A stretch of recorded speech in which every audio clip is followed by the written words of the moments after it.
So some of our learning objectives and goals for this is to define what is substance use. So we're going to learn about substance use disorder and what falls under that, understanding the stigma around substance use disorder.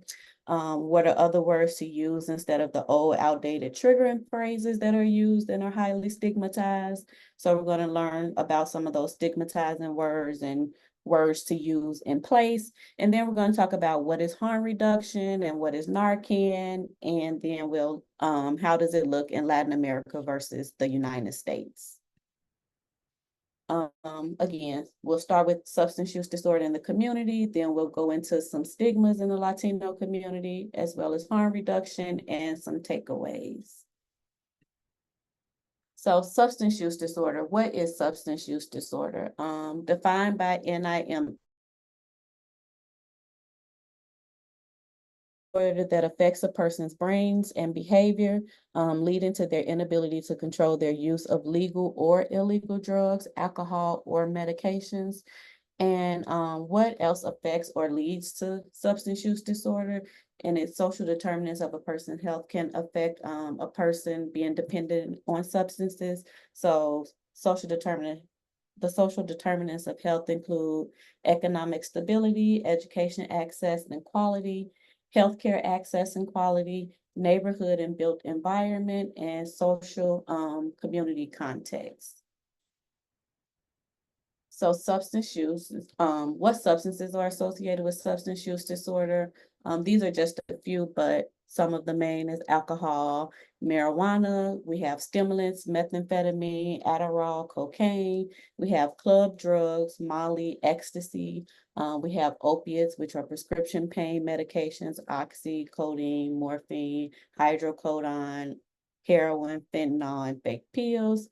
Then we have hallucinogens, acid, shrooms, LSD, and also include inhalants such as nicotine, vapes, and tobacco products.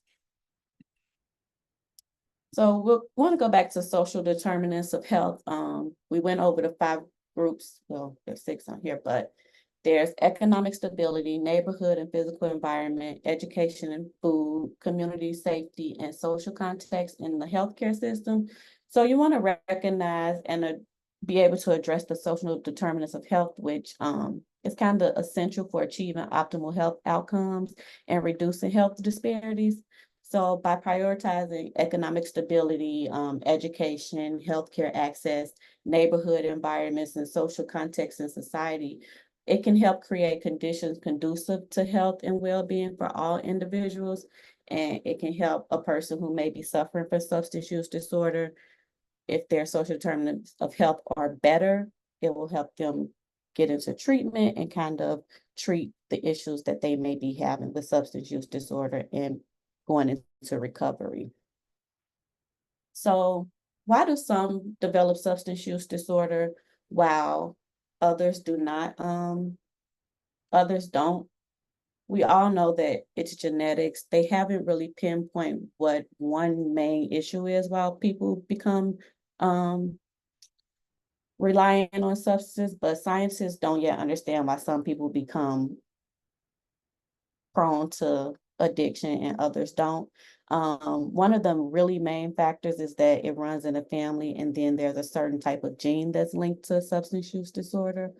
Also, it includes the environment where that person grew up, if peers around them, if family members around them use, it makes people more susceptible to becoming dependent on drugs.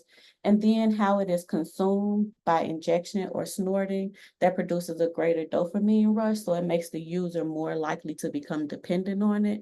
And once that person kind of becomes dependent, it messes up the brain mechanisms, and then that develops a form of addiction.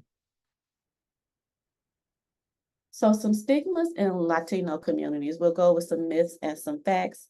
Some stigmas that are prevalent in the Latino community is that people who use drugs are lazy and always have a choice to stop, that they are criminals and dangerous, that it could never happen to me or anyone I know, and that addiction is a lifelong disease.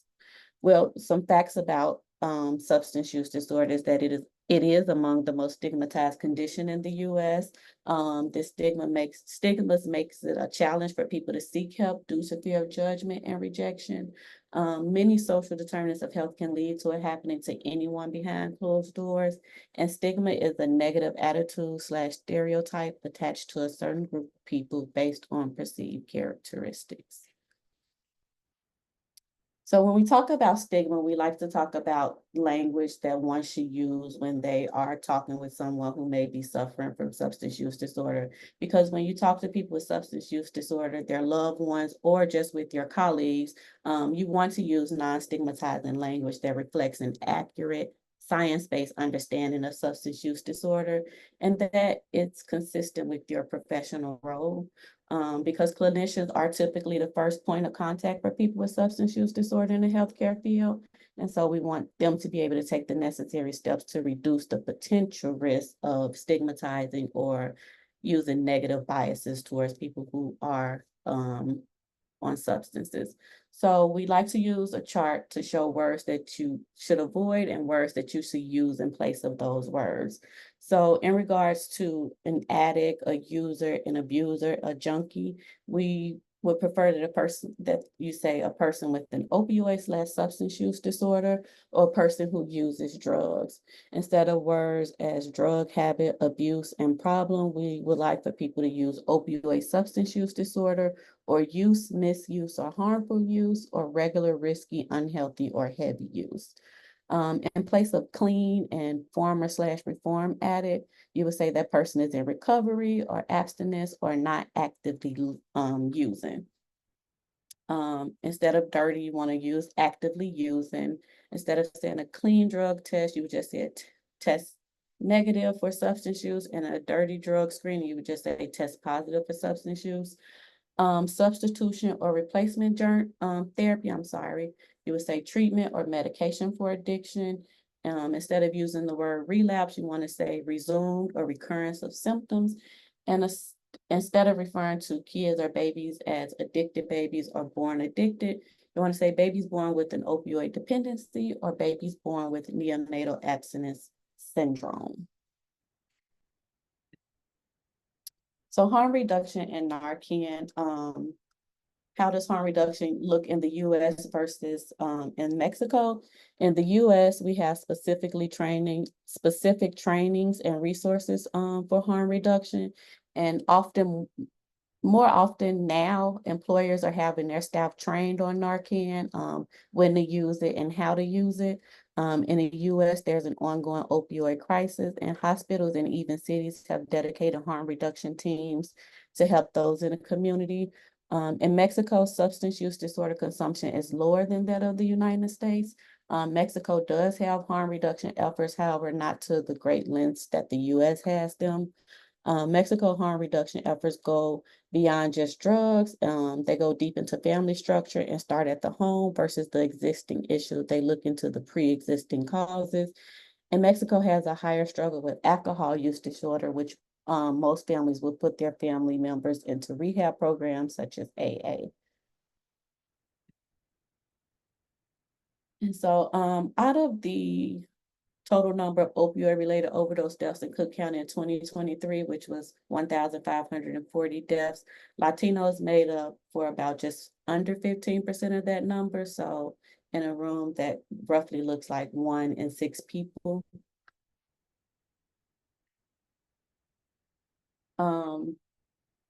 Right now, as you can see on this map, the darker blue is like one of the highest areas of substance use overdoses, and that's a lot of Latino communities, and Humboldt Park is one of the main ones, and the surrounding areas around that, West Garfield Park and those areas. So substance use overdoses have topped homicides and car crashes combined. So defining what harm reduction is and ways we can help someone with substance use disorder in Latino communities.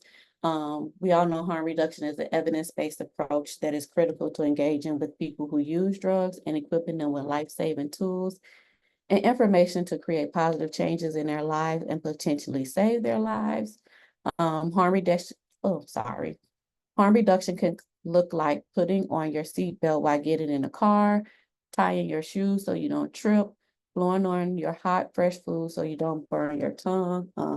These are just simple, small impacts of harm reduction. We typically have another image in our slides which show like birth control and cigarette filters and sunscreen. These are all other methods of harm reduction outside of substance use disorder. Ways to help someone with substance use disorder, being understanding, listening to them, not judging them, again, using language that isn't stigmatizing, and overall being educated on what substance use disorder is and what Narcan is and how it can prevent the rise of fatalities.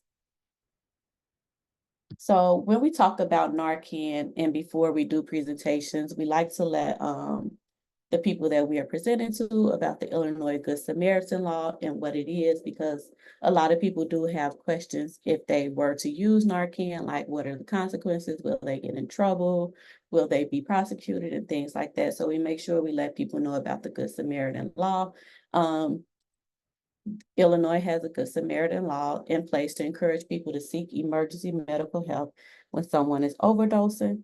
If a person calls 911 or takes someone to emergency room for an overdose, both the person seeking emergency help and the person who overdoses are protected from being charged, prosecuted for felony possession of fewer than 3 grams of heroin, fewer of 3 grams of morphine, fewer than 40 grams of prescription opioids, and different amounts of other drugs. The Good Samaritan law only provides protection against being charged less prosecuted for the above possession offenses. In Illinois, if a person overdoses and dies from drugs sold or distributed by another person, the seller/distributor of those drugs can be prosecuted for drug-induced homicides. So we like to tell people that, let them know that they are protected by the Good Samaritan law and that they will not be prosecuted or charged for trying to help save someone's life. So I'm pretty sure you all are familiar with Narcan, or in other terms, naloxone, which is the medication that reverses an opioid overdose. It is a nasal spray that we give out whenever we do our presentations or go out on outreach events. We also bring Narcan with us to give out to the community and to the people that we train. It is a box that has 2 nasal sprays inside, and we make sure we just let the person know the signs and symptoms to look for, which you want to check for extreme sleepiness, no response if you say their name or shake them, blue lips and fingertips, and breaths less than 8 breaths a minute, or not at all, or very shallow breathing. Once you identify those symptoms, you want to call 911 and give them naloxone. We always tell the people, let them know you have someone here who is unresponsive, and you have administered naloxone, and then you want to wait, give those rescue breaths, see if they come around. If they don't come around after that first dose, you want to administer the second dose in the opposite nostril that you used before. So again, know the signs: blue, purple, color in the hands, fingertips, and lips. They're unresponsive to voice or touch, pinpoint sized pupils, slow heartbeat or blood pressure, slow, irregular, or stop breathing, pale or clammy skin. Some resources, we have the MAR Now. It's a 24-hour line that a person can call and be transferred to someone to speak to in regards to resources or some help at that time. We have Lawndale Christian Health Center, Healthcare Alternative Centers, Esperanza Health Centers. We also have the Chicago Recovery Alliance, Never Use Alone, that hotline. And then you can find Narcan near you through the mapping. Narcan is located in most public libraries in a vending machine where you press 1, 2, 3, 4 pound, and it would distribute Narcan. You can also find fentanyl test strips and xylazine test strips in those vending machines, as well as they do like some, I believe, homeless kits in those vending machines as well. And thank you for listening to this presentation. I hope you all enjoyed. Did you have any questions? Well, we had some guests on the call. Oh, I'm sorry. Did you have any questions in the chat? I did not see the chat. Okay, no. Okay. No, but we did want to just acknowledge the guests that did join the call. And then, but great presentation, Deanna. We always enjoy it. If you have any, and I guess my only other question is for you. Hmm. If you have any other statistics, we would love them. We know that this Saturday is Overdose Awareness Day. August 31st is Right. Overdose Awareness Day. Mhm. So we are prepping for that. We are actually having an event here at our office that day. If you have any other statistics for us, we know that this presentation today was specifically focused on the Latino community, which all of our trainings are very different. But if you have any other statistics, we'd love for you to shoot them our way. We're always Yeah. trying to gather as much data as possible. And we try to gather data from as many different resources as possible as well. So that would be great for us. But just to acknowledge, we do have a few people on the call. Yes, I do have a flyer that I'm putting together for when we do this presentation in person for the statistics, so I'll send that to you. Awesome, awesome. Thank you so much. I know that there are specifically three people from one organization. I believe the name of the let's see. Malak is the name of your organization. Is it Castle? Jan? Um, Hey. Hi. Okay. It's the Southside Health Equity Collaborative. We're employed by the Chinese American Service League. One second.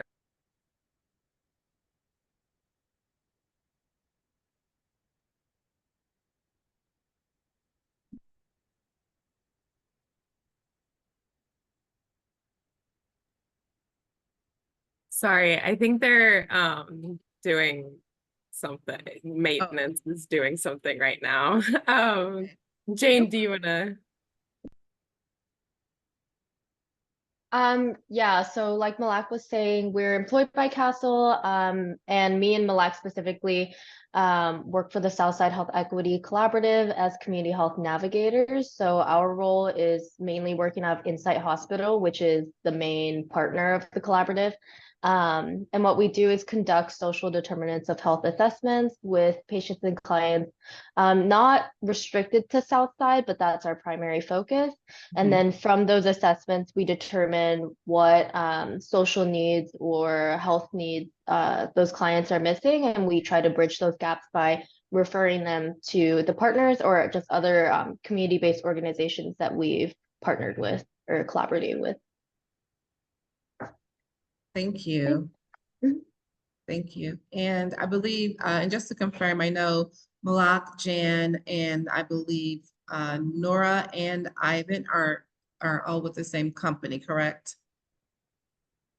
Okay, perfect. I just wanted to acknowledge you guys and just thank you for joining the call today. Thank you. In And addition, Ivan, I believe, is a community member. oh, Ivan is a community member? Okay, thank you for joining the call, Ivan.